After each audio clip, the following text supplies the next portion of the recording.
اعوذ باللہ من الشیطان الرجیم بسم اللہ الرحمن الرحیم واذکر فی الکتاب اسماعیل انہ کان صادق الوعد وکان رسولا نبیا وکان یامر اہلہ بالصلاۃ والزکاۃ وکان عند ربہ مردیا۔ اب یہاں پہ حضرت سیدنا اسماعیل علی نبینا علیہ الصلاۃ والسلام کا ذکر خیر ہو رہا ہے۔ یہ میں نے آپ کو بتایا تھا کہ واحد صورت ہے جس کے اندر تقریباً کوئی 10-15 یا 8-10 تقریباً انبیاء کرام علیہ السلام کا ذکر خیر کیا گیا ہے۔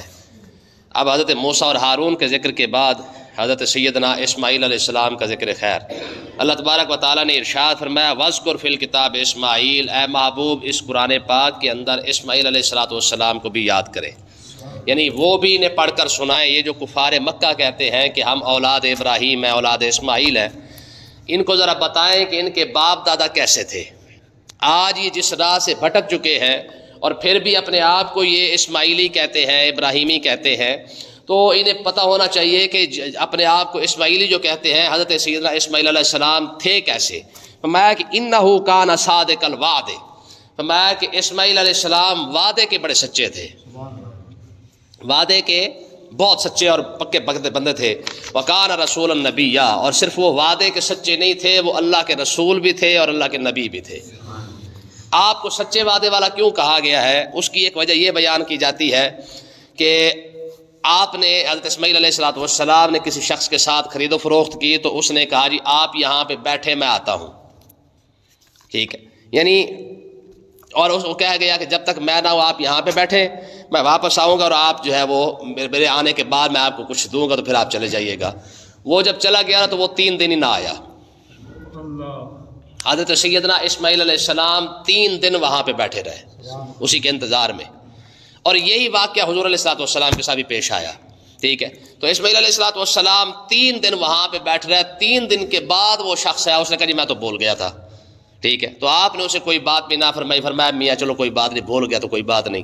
تو اللہ تبارک و تعالیٰ کو آپ کی یہ ادا بڑی پسند ہے، یہ فرمایا یہ وعدے کا ایسا سچا ہے کہ 3 دن تک اگر اس نے کہا میں بعد آؤں گا تو 3 دن یہیں پہ ہی بیٹھے رہے ہیں۔ اور ایک اور بات ہمارے بزرگوں نے لکھی ہے، وہ کہتے ہیں کہ آپ نے اپنے والد سے فرمایا تھا نا کہ یا ابت افعل ما تؤمر ستجدنی ان شاء اللہ من الصابرین، کہ آپ مجھے ذبح کر دیں، آپ مجھے صبر کرنے والا پائیں گے۔ تو فرمایا کہ انہوں نے جو وعدہ کیا تھا نا اپنے والد کے ساتھ، حضرت ابراہیم علیہ السلام کے ساتھ، آپ چھری چلائیں اور جس طرح ذبح کرنا چاہتے ہیں ویسے ذبح کر دیں، میں صبر کر کے دکھاؤں گا۔ میں جو وعدہ کیا تھا نا وہ آپ نے ایسے پورا کر کے دکھایا کہ آپ نے اپنے، کہتے روایت کے اندر ہمارے بزرگ فرماتے ہیں کہ آپ نے ہاتھ تو ہاتھ اپنے پاؤں تک نہیں ہلائے تھے۔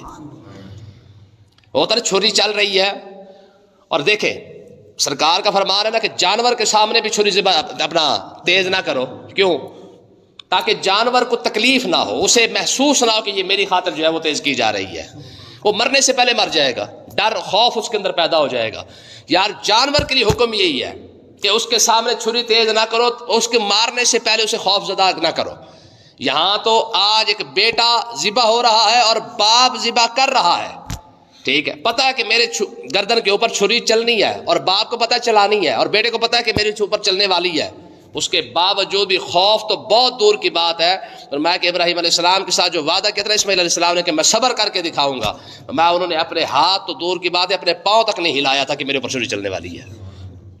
تو اللہ تعالیٰ نے ارشاد فرمایا کہ جس طرح انہوں نے وعدے کے ساتھ وعدہ نبھایا نا اپنے والد کے ساتھ، فرمایا وہ انہ کان صادق الوعد، واقعی وہ وعدے کے سچے نبی تھے۔ اور یہی چیز حضرت عبداللہ بن ابو الحمصہ رضی اللہ عنہ، یہ صحابی رسول ہے، یہ کہتے ہیں کہ اعلان نبوت سے پہلے میں نے آقا علیہ السلام کے ساتھ کوئی خرید و فروخت کی، تو میں نے حضور علیہ السلام سے اتنا کہا جی آپ یہاں پہ بیٹھے میں آتا ہوں، کہتے ہیں مجھے بھی بھول گیا، اور 3 دن بعد مجھے جا کے یاد آیا، کہتے میں پھر بھاگا، واپس آیا تو دیکھا تو حضور وہیں پہ بیٹھے ہوئے تھے۔ 3 دن یار ایک وعدہ نبھانے کی خاطر حضور بیٹھے رہے، ٹھیک ہے، اور حضور بھی بیٹھے رہے، حضرت اسماعیل علیہ السلام بھی بیٹھے رہے۔ آج لیکن نا ہمارے ہاں وعدوں کی اہمیت ہی کچھ نہیں ہے، کل کر لیں گے، پرسوں دے دیں گے، ٹھیک ہے، وعدہ کر لیتے ہیں لیکن ہم سمجھتے ہیں کہ یار یہ کوئی اتنی بڑی بات نہیں ہے، حالانکہ قرآن نے واضح طور پر انہی کے متعلق فرمایا اوفوا بالعہد ان العہد کان مسئولا۔ حضور نے فرمایا وعدے، رب نے فرمایا کہ وعدوں کو پورا کرو، میں نے وعدوں کے بارے میں تم سے سوال پوچھنا ہے۔ تو مقصد کیا نکلا کہ وعدہ کوئی اتنی چھوٹی موٹی چیز نہیں، کہ جس کے بارے میں رب جو ہے وہ اتنے بڑی ارشاد فرما رہا ہے، فرمایا اوفو بالعہد ان العہد کان مسئولا، فرمایا وعدوں کے بارے میں رب پوچھے گا ضرور کہ ہاں بھائی کتنے وعدے کیے تھے اور کتنوں کو پورا کیا اور کتنے فراڈ کیے. اور آج ہم ذرا اس کا حساب لگا کے دیکھ لیں کہ ہم ایک دن میں کتنے وعدے کرتے ہیں. خاص کر ہمارا جو لین دین کا حساب ہے وہ اتنا گندا اور ایک معیار اتنا خراب ہو چکا ہے کہ ہم اس کو سمجھتے ہیں کہ ہم نے فراڈ کر کے یا دو نمبری کر کے اگلے کو پاگل بنا لیا ہے. تو اگلے کو پاگل نہیں بنا رہا بھائی، میرے تو اپنا رجسٹر کالا کر رہا ہے. جب رب نے پوچھنا کہ وعدہ کیا تھا پورا کیوں نہیں کیا، تب اس کے بعد کیا جواب دے گا؟ کیا کہے گا میں نے دا لگایا تھا؟ نہیں. تو حضور علیہ السلام نے کیا فرمایا؟ فرمایا عبداللہ تو نے مجھے تکلیف بڑی دی ہے، 3 دن ہو گئے میں یہاں پہ بیٹھا ہوا ہوں. ٹھیک ہے، تو کہتے ہیں کہ خدا کی قسم یہ وہ واقعہ تھا جو میرے دل میں بیٹھ گیا تھا. جب حضور نے اعلان نبوت فرمایا تو میں نے کہا یار ایسا سچا بندہ جو 3 دن وعدے کے مطابق بیٹھا رہا ہے وہ جھوٹا نہیں ہو سکتا. فرمایا اسی وجہ سے میں نے کلمہ پڑھ لیا تھا. بات سمجھیے کہ نہیں آئی ہے؟ تو حضور صلی اللہ علیہ وسلم نے پھر کوئی بات اسے نہیں ارشاد فرمائی کہ یار تو نے یہ کیا کیا، 3 دنوں میں میں بیٹھا ہوا. نہیں، ٹھیک ہے، یہاں تو 5 منٹ بھی آگے پیچھے ہو جائے نا تو دماغ آگے پیچھے ہو جاتے ہیں. اب کیا ہوا؟ اللہ تعالیٰ نے ارشاد فرمایا یہ اسماعیل علیہ السلام کی اگلی شان کیا ہے؟ وَكَانَ يَأْمُرُ أَهْلَهُ بِالصَّلَاةِ وَالزَّكَاةِ. فرمایا اسماعیل علیہ السلام کی ایک شان یہ ہے کہ وہ رسول بھی ہے اور نبی بھی ہے. ٹھیک ہے، اور دوسرا وَكَانَ يَأْمُرُ أَهْلَهُ بِالصَّلَاةِ وَالزَّكَاةِ. فرمایا کہ اسماعیل علیہ السلام اپنے گھر والوں کو نماز کا حکم بھی دیتے تھے اور زکوٰۃ کا حکم بھی دیتے تھے. کیونکہ آپ اپنی قوم جہاں پہ آپ پلے بڑھے، وہ جو قبیلہ آیا تھا پیاسا وہ وہیں پہ بیٹھ گیا، پھر وہ پھیلتا پھلتا گیا، آپ بھی جوان ہوتے گئے، وہیں آپ کی شادی ہوئی، وہیں پہ آپ کو رسول بنایا گیا، وہیں آپ نبی بنے. تو آپ کے لیے جو ڈیوٹی تھی، آپ کی ذمہ داری تھی کہ آپ نے اسی قبیلے کو، خاندان کو جو آپ نے سمجھانا ہے، یعنی ان کو تبلیغ آپ نے یہاں پہ کرنی ہے. تو آپ کیا کرتے تھے؟ کان یامر اہلہ بالصلاۃ، سب سے پہلے آپ اپنے گھر والوں کو نماز کا حکم دیتے، والزکوٰۃ اور زکوٰۃ کا حکم دیتے تھے. وَقَانَ عِندَ رَبِّهِ مَرْضِيًّا، اور اللہ تعالیٰ نے ارشاد فرمایا کہ وہ اپنے رب کا بڑا پسندیدہ بندہ تھا. جس نے 6-7 سال کی عمر میں صبر کرنا شروع کیا ہو اور رب کو پسند نہیں آئے گا. پھر اس کے بعد وہی بندہ جب رسول بنتا ہے، نبی بنتا ہے، تو اللہ تعالیٰ نے ارشاد فرمایا ہم نے 2 حکم دیے، نماز کا حکم بھی دیا اور زکوٰۃ کا حکم بھی دیا. تو اس کا مطلب کیا نکلا کہ نماز کا حکم اور زکوٰۃ کا حکم دینا یہ انبیاء کی سنت ہے. ٹھیک ہے، اصحاب رسول فرماتے کہ آقا علیہ السلام کی اہل بیت پر جب بھی کوئی مشکل وقت آتا نا تو حضور سے وظیفہ پوچھنا چاہتے کہ یا رسول اللہ مشکل ٹائم آ گیا کیا کریں؟ حضور فرماتے تھے نماز پڑھو. ٹھیک ہے، ہم تو نماز کے قریب ہی نہیں جاتے نا. تو مطلب کیا ہے؟ حضور نے فرمایا جب بھی کوئی مشکل آ جاتی، کس پر؟ کوئی اس کے عام بندے کی بات نہیں، گھر والوں پر. گھر والوں پر بھی جب کوئی مسئلہ بن جاتا تو آپ کیا کرتے تھے؟ تو حضور علیہ السلام فرماتے اہل بیت نماز پڑھنا شروع کر دو، اللہ تعالیٰ مشکل وقت گزار دے گا. اس کا مطلب یہ ہے کہ اگر کوئی شخص پر مشکل مصیبت آ جائے تو وہ کیا کرے؟ رات کو اٹھ کے تہجد پڑھنا شروع کرے، اللہ تعالیٰ مشکل وقت آسان کر دے گا. ٹھیک ہے نا جی. اور ایک بات، حضور علیہ السلام 8 مہینے تک آپ اندازہ کریں حضرت سیدنا فاطمہ الزہرا رضی اللہ تعالیٰ عنہ کے دروازے پہ آتے اور حضور کیا فرماتے الصلاۃ رحمکم اللہ، اور میں اللہ تعالیٰ تم پر رحم پر کرے، نماز پڑھو اٹھ کے. انما یرید اللہ لیذھب عنکم الرجس اہل البیت ویطہرکم تطہیرا. فرمایا اللہ تعالیٰ تمہیں پاک کرنا چاہتا ہے، اٹھ کے نماز پڑھنا شروع کرو. کتنی بڑی بات ہے. اور ایک صحابی کہتے حضور علیہ السلام کی اکثر آپ کی عادت مبارکہ یہی تھی، حضور فجر کے ٹائم نماز اذان ہوتی حضور باہر تشریف لے آتے، ہمارے کسی نہ کسی گلی سے حضور تشریف لاتے یا کسی بازار سے حضور تشریف لاتے. نماز سے پہلے حضور جس سوئے ہوئے کو دیکھتے نا حضور آواز لگا دیتے، فرماتے او فلاں اٹھ نماز پڑھ. مگر پھر بھی اس کی آنکھ نہ کھلتی، حضور اپنے پاؤں مبارک کے ساتھ اسے ذرا تھوڑا سا ہلا دیتے، فرمایا اٹھ نماز کا ٹائم ہو گیا.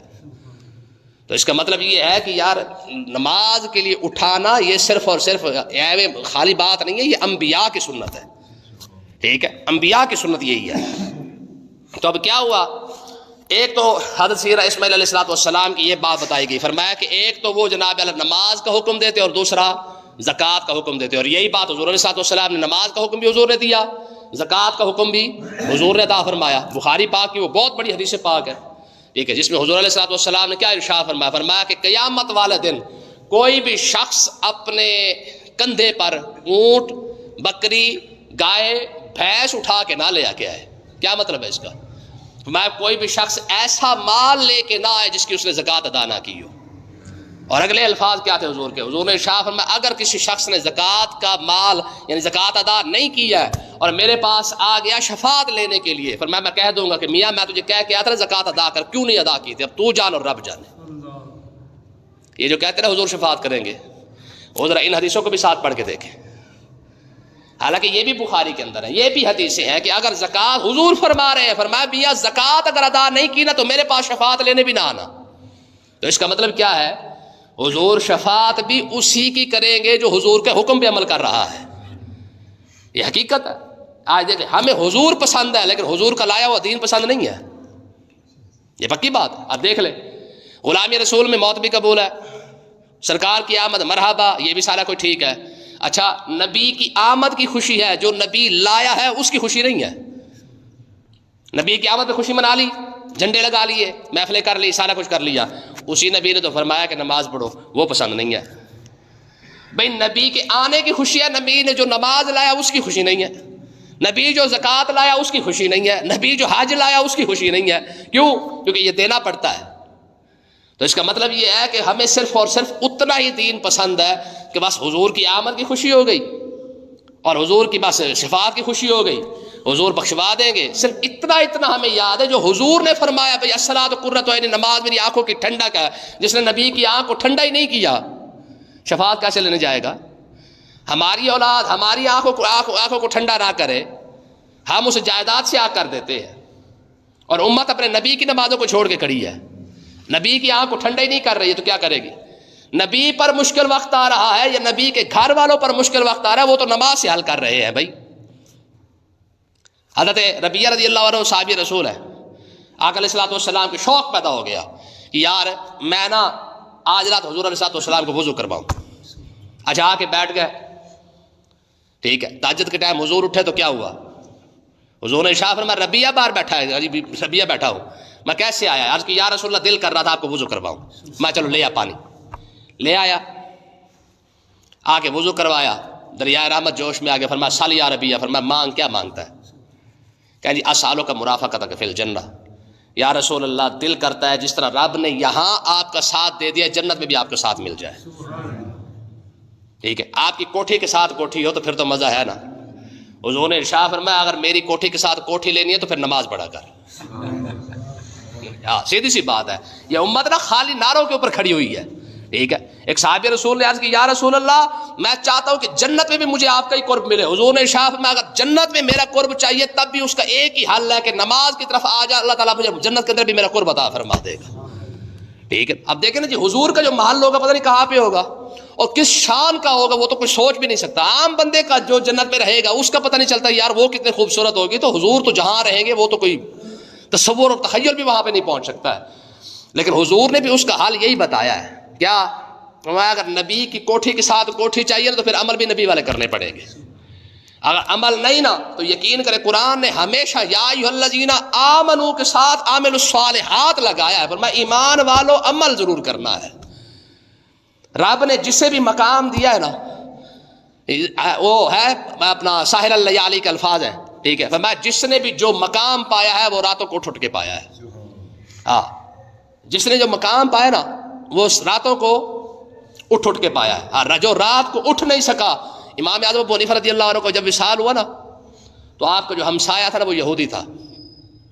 ٹھیک ہے، آپ کے وصال کے بعد آپ یہودی کا بیٹا پوچھتا ہے، کہتا ہے بابا ہمارے ہمسایوں میں ایک کھجور کا درخت ہوتا تھا، وہ آج نظر نہیں آ رہا، ایسے لگتا جیسے کھجور کا درخت کھڑا ہوا ہے. تو یہودی کہنے لگا پتر وہ کھجور کا درخت نہیں تھا، وہ مسلمانوں کا امام تھا جو ساری رات کھڑے کھڑے نماز پڑھا کرتا تھا. بات سمجھ آئی؟ یہ علی علی کرنے والے ہیں نا، اے ملانگ دھڑنگ، مذہبی میراثی جو ہے مذہبی میراثی. ٹھیک ہے، یہ مذہبی میراثی علی علی کرتے ہیں نا. کبھی آپ مولا علی رضی اللہ تعالیٰ عنہ کی نماز کے بارے میں پوچھ لیں ان سے. ٹھیک ہے، کتنی بڑی نماز ہے کہ لوگ کہتے ہیں بھائی یہ نماز کیسا. امیر معاویہ رضی اللہ تعالیٰ نے ایک شخص سے پوچھا، یار کہنے لگا یار مولا علی کا کوئی بتا تو صحیح ان کی نماز کیسی ہے. کہا حضور کیسے بتاؤں کیا نماز پڑھتے تھے. میں ساری رات سارا دن جو ہے وہ لوگوں کے چکر لگاتے تھے کام کاج کے اندر. رات ہوتی اور مولا علی رضی اللہ تعالیٰ عنہ اپنی داڑھی پکڑ کے مسجد میں کھڑے ہو جاتے کہ مالک تیرا مجرم تیری بارگاہ میں حاضر ہے. کون کہہ رہا ہے؟ یہ مولا علی کہہ رہے ہیں. اور روتے روتے داڑھی تار ہو جاتی ہے. اور نماز کا عشق کیسا ہے، کسی نے پوچھ لیا کہ علی کبھی رب کو بھی دیکھا ہے؟ فرمایا میں اس وقت تک دوسرا سجدہ نہیں کرتا جب پہلے سجدے کے اندر رب کا دیدار نہ کر لوں. کوئی چھوٹی موٹی بات ہے، یہ تو بخاری پاک کی حدیث ہے یار. ٹھیک ہے، حضور نے کیا ارشاد فرمایا؟ فرمایا نماز پڑھتے ہوئے نا یہ تصور کر کے تو رب کو دیکھ رہا ہے. اتنا بڑا لیول ہونا چاہیے نماز کا. کہا اگر یہ نہیں ہے نا پھر چھوٹا لیول کیا ہے؟ میں اتنا ہی سوچ لے کہ رب تجھے دیکھ رہا ہے. یہ سب سے کیا ہے؟ چھوٹا لیول ہے. اور ہمارے بزرگ فرماتے ہیں جس بندے کی کوئی دعا قبول نہ ہوتی ہو نا وہ نماز کے اندر قرآن پڑھنا شروع کر دے اور نیت رکھ لے کہ میری فلاں دعا قبول ہو جائے. فرمایا کہ نماز کے اندر جب قرآن پڑھنا شروع کرتا ہے اور نیت رکھ لینا کہ یار میری وہ دعا قبول ہو جائے، فرمایا اللہ تعالیٰ اس نماز کے اندر دعا قبول فرما لیتا ہے. ٹھیک ہے. اور اگلی حدیث پاک دیکھیں. حدیث پاک کے اندر فرماتا ہے پتہ ہے بندے کی طرف رب توجہ کب کرتا ہے؟ خصوصی توجہ جو اللہ تعالیٰ، ویسے تو سب کی طرف ہے ہی ہے اس کی، میں سب سے زیادہ جو خصوصی توجہ جو بندے کی طرف رب کرتا ہے میں وہ تب ہوتی ہے جب وہ نماز کے اندر قرآن پڑھ رہا ہوتا ہے. کوئی سوچ سکتا ہے؟ یعنی اگر کوئی بندہ چاہے نا کہ یار مجھ پر رب خصوصی توجہ فرمائے اس وقت، میں وہ 2 رکعت نماز چاہے فرضوں کی ہو، سنتوں کی ہو، نفل کی ہو، کوئی بھی ہے، میں وہ نیت کے کچھ بھی نہ کرے. قل ہو اللہ تو آتی ہے نا، انا تو کل کوثر تو آتی ہے نا، یہی بار بار ہی پڑھنا شروع کر دے، کیا ہو جائے گا؟ یہ ضروری نہیں کہ بس ایک بار پڑھ لی ختم ہوگی. آپ 1000 بار پڑھ چھوڑو، 500 بار پڑھ دو، 100 بار پڑھ دو، 3 بار پڑھ دو، 4 بار پڑھ دو، پڑھتے رہو. میں جب انسان نماز کے اندر قرآن پڑھنا شروع کرتا ہے اللہ تبارک و تعالیٰ اپنی ساری توجہ اس کی طرف فرما دیتا ہے. یہ کوئی چھوٹی بات ہے؟ ہاں رب کی توجہ چاہیے تو پھر اس کا ایک ہی حل ہے کہ نماز اور قرآن جب دونوں اکٹھے ہو جاتے ہیں. حضور نے شاہ فرمایا علی اور مال قرآن والقرآن مع علی. حضور نے فرمایا جہاں علی ہوگا وہاں قرآن ہوگا، جہاں قرآن ہوگا وہاں علی ہوگا. ٹھیک ہے. ملنگوں کے پاس کھ نہیں ہے، ان کے پاس صرف اور سگریٹ کے وہ چرچ کی پھوکی ہی ہے. حضور نے کیا فرمایا؟ فرمایا علی اور قرآن کٹھے ہیں. علی قرآن سے جدا نہیں، قرآن علی سے جدا نہیں ہے. تو اس کا مطلب یہ ہے جو مولا علی کی غلامی چاہتا ہے کہ مجھے غلامی مل جائے، وہ قرآن کی طرف ہے اسے علی بھی مل جائے گا، جو علی کی طرف آئے گا اسے قرآن بھی مل جائے گا. اللہ پاک سمجھنے کی توفیق عطا فرمائے.